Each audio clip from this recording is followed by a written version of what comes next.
ლაგოდეხის მუნიციპალიტეტში სოფლის მხარდაჭერის პროგრამის ფარგლებში მოსახლეობასთან შეხვედრები დასრულდა.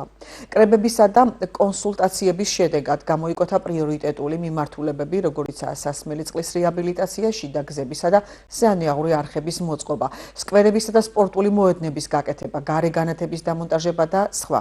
კრებები მუნიციპალიტეტის 67 სოფელში გაიმართა. ლაგოდეხის მუნიციპალიტეტში დავასრულეთ სოფლის მხარდაჭერის პროგრამის ფარგლებში კრებები და კონსულტაციები 77 სოფლის მოსახლეობასთან, მათთან კონსულტაციების შედეგად გამოიკვეთა მთელი რიგი პრიორიტეტები, წარმოადგინეს იდეები სოფლის მხარდაჭერის პროგრამის ფარგლებში დაახლოებით 37-მდე პროექტი განხორციელდება მუნიციპალიტეტის მასშტაბით. ამ პროექტისათვის სახელმწიფოს მხრიდან გამოყოფილია 930,000 ლარი, პარალელურად მუნიციპალიტეტი მოახდენს თანადაფინანსების განხორციელებას და ის საკითხები, ის გამოწვევები, რაც კრებებზე მოსახლეობის მხრიდან წარმოჭრილი იქნება გადაწყვეტილი.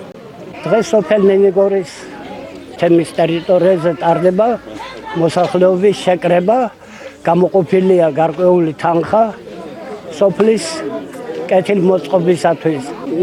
კარგია, რომ გამგეობა ხალხს ეკითხება, პრიორიტეტული საქმე რა არის, გადავწყვეტავთ ერთობლივად. დღეს მოხდა სოფლის შეკრება. დარიცხული ფული, რომელიც ესე იგი სოფელს ეკუთვნის, უნდა განკარგული იყოს სოფლისათვის, რაც ძალიან სასარგებლოა და ძალიან კარგია.